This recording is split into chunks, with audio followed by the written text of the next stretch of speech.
It's a new year. You've got a whole new writing intention. You're going to finish that book this year, but you don't know what to do for a writing routine, or you're immediately falling out of the writing routine. I get it.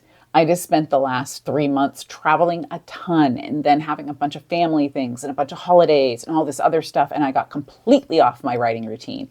So I did like a little confessional video where I said, yeah, I haven't been writing and I may just miss my deadline and it might just cost me a contract, which is not what you want to do if you're a professional author. So let's talk about writing routines and what works and what doesn't. And here's the answer.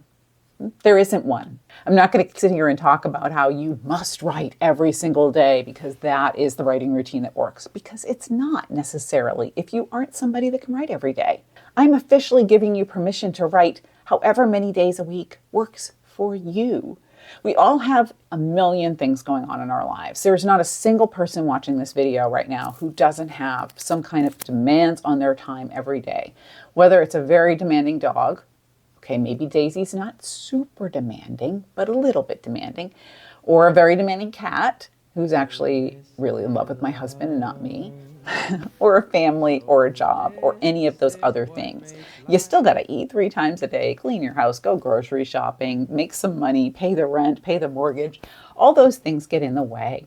And what happens when you say, I must write every day, and then you don't? You start to feel like a failure.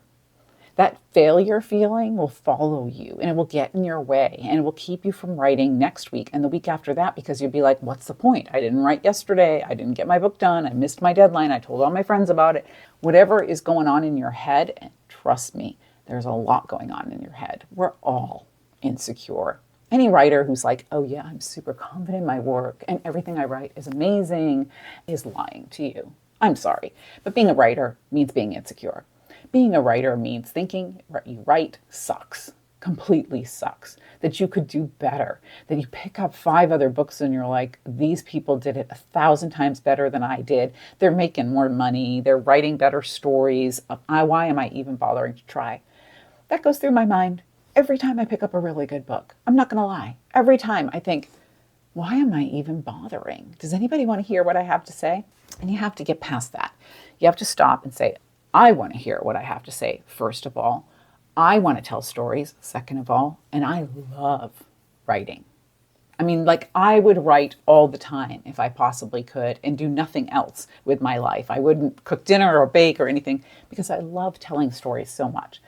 Reality is I got to pay the mortgage just like everybody else. So yes, I do other things that make money. But the part of me that gets super insecure and is like, maybe I shouldn't do this. To that part, I have to say, shut up. Sit down and let me write. If you don't, you're going to get stuck in your own insecurities and you're not going to write. And another year is going to pass and you're going to say, I didn't finish that book again. And you're only going to get worse. You're going to get more self-critical, more insecure, more doubt. So it's not a recipe for anything other than disaster. A writing routine is one that allows you to have deep, uninterrupted time. Think. But the way that you write a really emotional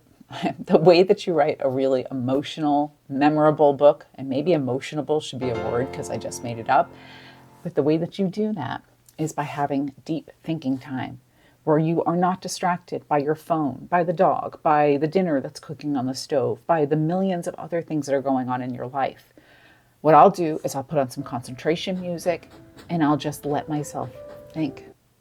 I'll get out a notepad, I'll doodle on it, and I'll just think. And a lot of times that thinking will continue when I move on and I'm doing other things, and I'll get these little brainstorms in the middle of watching a TV show with my husband or while I'm driving. And I will either write it down or voice note it and send it to myself so that I remember it later. Now, I do have thousands and thousands of those little notes and voice notes in my phone and in my computer.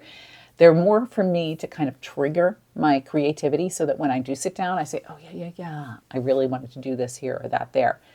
But those deep, uninterrupted moments where you're allowing your creativity to take shape and to start forming into something great and to draw in everything that you learn from what you read, what you see, what you hear, what you feel, those are the moments that create a book that people remember and connect with. So whatever writing routine you pick, whether you're writing at night or you're writing in the morning or you're writing on the weekends or you're writing on the train on the way to work, whatever routine you pick, make sure it has uninterrupted, deep thinking time.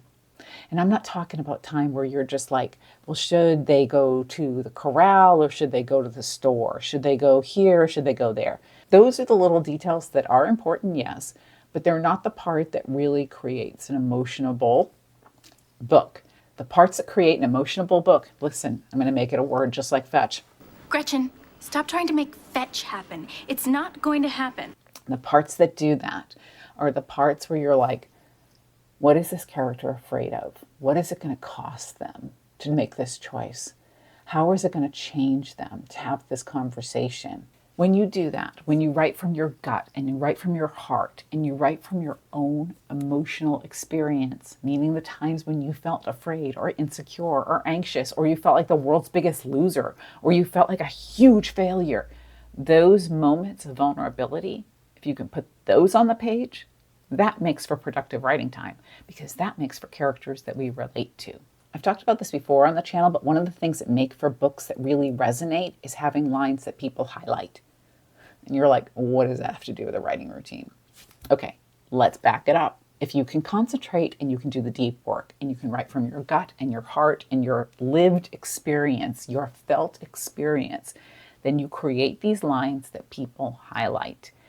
The reason that they highlight them is because they can relate to them.